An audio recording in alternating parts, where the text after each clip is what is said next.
Friday afternoon, Martin's test shaves, or Martin's shave test, whichever you prefer. I've been wrestling with Satan. This is a prime example of Satan steel. I've just honed this on a coticule.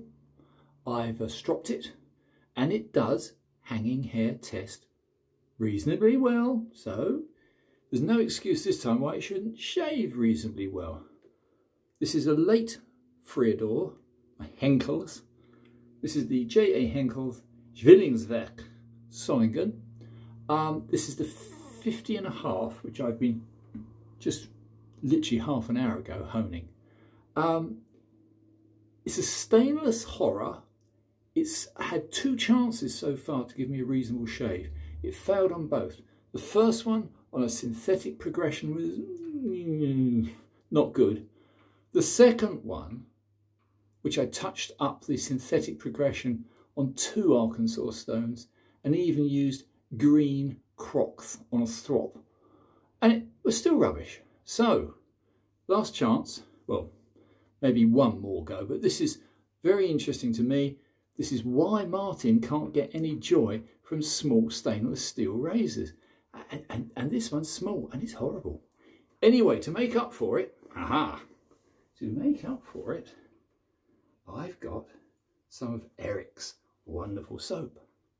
Now this, I've given some away, so that's what's left. This is the deer tallow, and I've got to say it's got a very, very, very nice sandalwood, gentle sandalwood aroma. I've put it into this lovely old spice bowl, kindly given to me by Mark. Thank you, Mark. And so this acts as a very nice lather bowl. Let's slap some on, and we'll see if I can get any joy at last. I've had to wait a couple of days because the shave it gave on the Arkansas was so bad, I couldn't believe it. I even had a couple of little weepers, and I thought, no, hail Satan is obviously a satanic steel. Big stainless razors, yeah, I've had some joy with those, and obviously the top end ones, Meister Levi, but more to the point, I would say our great South African favourite, wolf blades. A wolf blades is made from high grade, modern, I believe Swiss, could be American, stainless steel, and those are a different kettle of fish. They're still buggers to hone, because stainless steel, I don't think is very suitable stuff. Anyway, that's only my opinion, which is reasonably worthless. So, there's a lather. I'm going to do my famous Martin's trick of making sure I haven't got too much in the way of lather on my fingers. And we're ready to start. And let's see if I can get any joy at long last from this Friodur. But I've got a couple of others in reserve, so don't worry. Right, let's knock my precious small sample bowl into the water in the sink, which is stupid of me. A quick shout out to Marcel. I've just had to put another shelf up in my bathroom because he very kindly sent me not only a nice razor, he very kindly sent me some soaps, and I'll be testing those later. But let's try something I'm more familiar with, which is, of course, Eric the Cajun Blade, his soap. So just give a bit of a stretch, not much. Well, first thing is, on the first stroke, it's better than 2 days ago, but then that wouldn't be difficult, because 2 days ago it was bloody terrible. I've got another test in 2 seconds, hang on. Yeah, I'll give this a pass. So, if you've got a recalcitrant stainless steel blade to hone, I would suggest single stone coticule. Seems to work. Yep.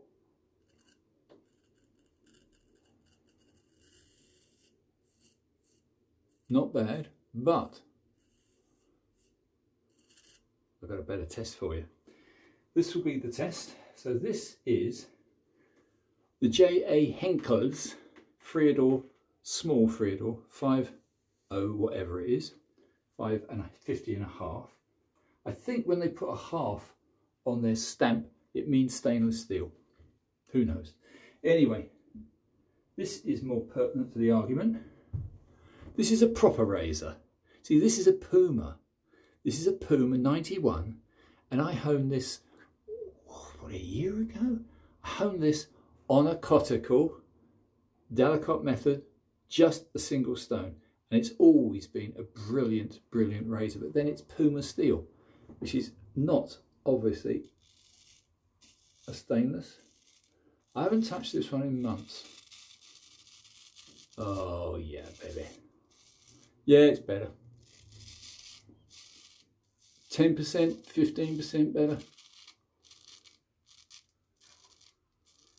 Yeah. Can't beat Puma steel. Well, you can, but not with stainless. Oh, I've got a stainless Puma and a 66 stainless Puma, very rare. So obviously my stainless Puma is going to go onto a coticule. This is good. So they say with Puma, it's double hammered. Whatever. And this particular Puma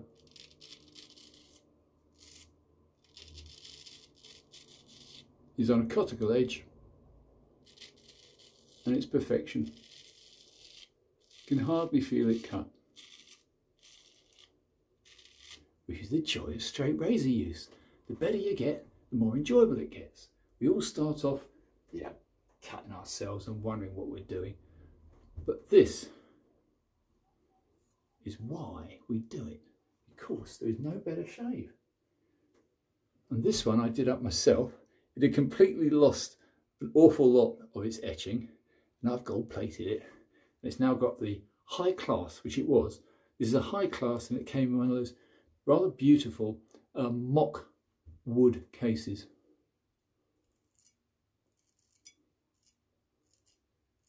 Anyway, I suspected this would be the case. So this is about 5th, 6th shave from originally a coticule, only a coticule. So we know that's very, very good.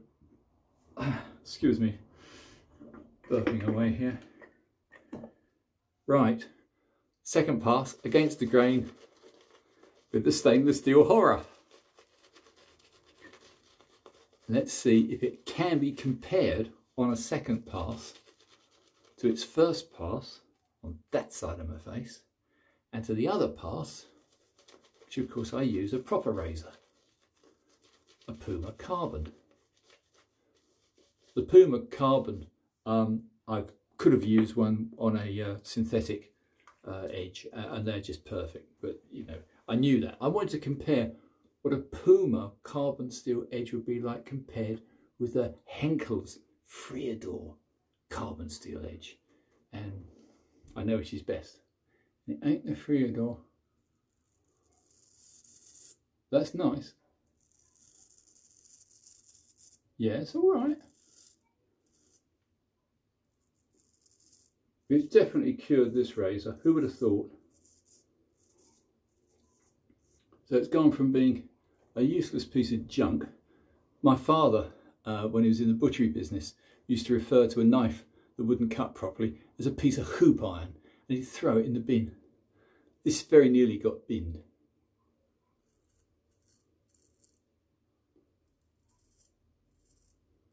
Yeah, this is adequate. Adequate to good. Quite a stiff blade, by the way. This is not an absolute full deep hollow. In fact, when I was hanging here, tested it, it didn't ping, it just went silent, which is always a sign. Yeah, this is adequate. I would now give this to a friend happily to shave with. But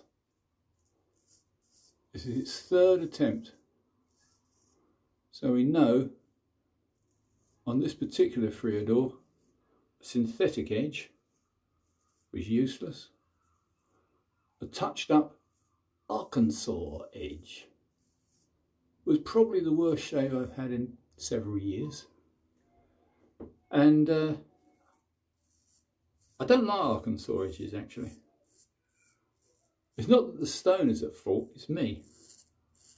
I tend to be on there too long or too short. Either way, they're very, very pressure sensitive.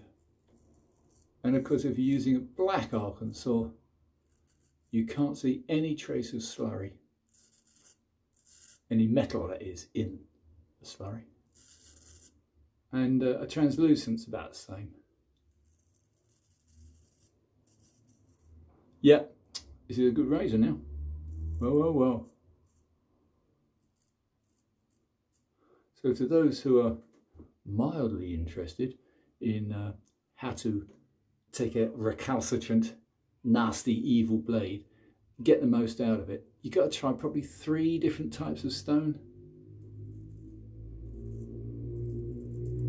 But I was amazed that with a normal carbon blade, I can get a faultless shave without any stings, without any cuts, without any afterburn, off a 20k, or even off a 12k, even off a 10k with carbon steel. But with stainless, that's another question. But well, well, well. So I haven't got to take this extremely minty Friodur, this little strange 50.5, any further. I'll try and show you what the grind looks like for those that are interested. I'd say that was quite a severe, it is hollow, obviously it's hollow. I'd say it's half hollow. I do not consider this to be a full hollow. There's no flex in it at all. But then of course it's a stiff steel and it's a small blade. Would one expect any flex from a stiff small blade? Probably not. But I'm perfectly happy with that. So it isn't quite as good as a Puma. It was a little unfair as the Puma 91 is a very deep hollow. And this isn't. So perhaps that was unkind. But this has been redeemed. So that was worth the attempt. And putting the two together, I'll put a photograph of the two later. But there you have it. There is a horrible Friodur, and there is an absolutely glorious Puma. But now both are shaving well. Hooray! So I should give it a little test. Call it a day then. I'm going to wipe off with the flannel. I'm going to put on, if I can find it, oh here it is. I should put on the Allen block. The reason why I get such a nice smooth shave is of course Eric's wonderful soap. Now I had a quick check with the wonderful Gary, and Gary Hayward is my sensei. He knows more about shaving. Well, he's a professional barber, for God's sake. You know, he's been testing blades for, like, you know, I don't know, 20 years. Anyway, Gary rates Eric's soap very highly indeed. He puts it on a par with some of the top commercial soaps you can buy. So that's saying something. I hope there's enough left of the samples that I sent up for Gary to do a YouTube shave. But I can honestly say, all the chemicals and junk that they put into commercial soap, including no doubt some of the stronger aromas, probably ain't very good for your skin. At least they're not good for mine. Whereas this particular stuff, which is the deer tallow from Louisiana, and this one works a treat. And it still has an aroma, quite a pleasant aroma. But when I take the lid off of my little shave bowl after a day, this little shave bowl, when I take the lid off that, whoa, it fills the room. But when it's actually on your face, It's barely noticeable. It doesn't appear to have any deleterious after effects whatsoever. So chaps, that's me tested. Absolute perfection. Thank you for subscribing. All I do is shave tests. All I use is straight razors because they're the only ones worth using. Anyway chaps, sorry to be contentious. Thank you for watching. Subscribe to my channel and we'll do more tests very soon. Bye for now.